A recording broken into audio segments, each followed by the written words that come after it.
للآخرة خير لك من الأولى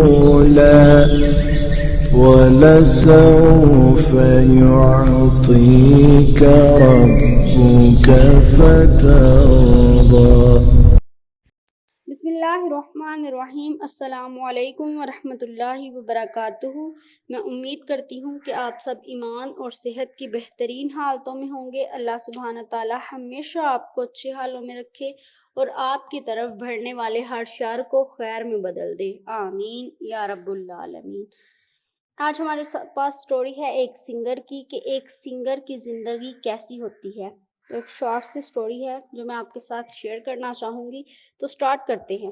کافی عرصہ قبل پہلے ایک گلوکار نے اپنے بارے میں گفتگو کرتے ہوئے بڑے فخر سے یہ کہا تھا کہ کنسرٹ میں ہمیں سننے ہزاروں لوگ آ جاتے ہیں، بازاروں میں جائیں تو ان گنت نگاہیں ہمارا تعاقب کرتی ہیں، نئی البم آ جائے تو ہاتھوں ہاتھ بک جاتی ہے، جب ہم کوئی گانا پبلک میں گاتے ہیں تو ایک دنیا ہمارے ساتھ جھوم جھوم کر گانے لگتی ہے۔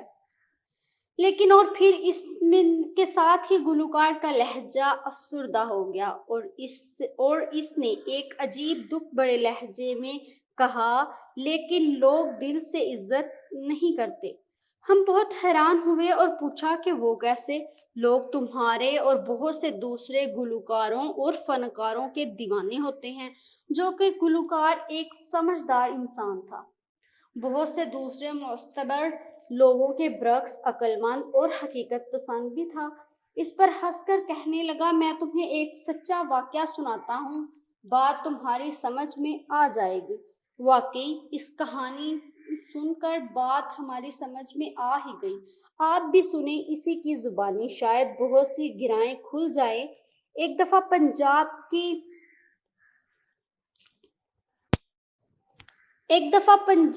کے ایک بہت بڑے زمیندار کے گھر پر فنکشن تھا۔ غالباً زمیندار صاحب کے بیٹے کی شادی تھی۔ مجھ سمیت کئی دوسرے فنکاروں کو بھی مدعو کیا گیا تھا۔ جس کو بھی بلایا وہ پہنچا کہ پیسہ منہ مانگا دیا جا رہا تھا۔ کئی چھوٹی موٹی اپوائنٹمنٹ چودھری صاحب کے فنکشن میں شرکت کے لیے کینسل کی گئی، سب کو ہی پیسہ اتنا بھرپور مل رہا تھا۔ بہرحال پورا طائفہ چودھری صاحب کے ہاں پہنچ گیا۔ فنکشن فیصل آباد کے علاقے کے گاؤں میں زمیندار کے قلعہ نما حویلی میں تھا۔ وہاں جاتے ہوئے جو تھوڑی بہت خدشات اور اس وقت دور ہو گئی جب چودھری صاحب نفسا نفسی ہمارے استقبال کو آئے اور حویلی کے ہی ایک سیکشن کی بلائی منزل پر ہمارے قیام کا اس قدر شاندار استقبال کیا گیا کہ کیا ہی کسی 5 اسٹار ہوٹل میں ہوگا۔ رات فنکشن پر بھی بہت سی سیاسی اور سماجی شخصیات مدعو تھی، جن کے سامنے گا کر ہمیں خود اپنی عزت و احترام کا مزید احساس اجاگر ہوا۔ زمیندار صاحب کے قداروں نے بھی ہماری آہ و بھگت میں کوئی کسر نہیں چھوڑی۔ رات کے فنکشن ختم ہونے کے بعد جب ہم سو گئے تو ہم خود اپنی نظروں میں پہلے سے کہیں زیادہ قداور ہو چکے تھے۔ ہماری آنکھیں الست کھل گئی۔ میں اٹھ کر کھڑکی کے پاس کھڑا ہوا اور باہر کے دل فریب منظر کا نظارہ کرنے وہیں کھڑا ہو گیا۔ گاؤں والے تو سحر خیر کے عادی ہوتے ہیں۔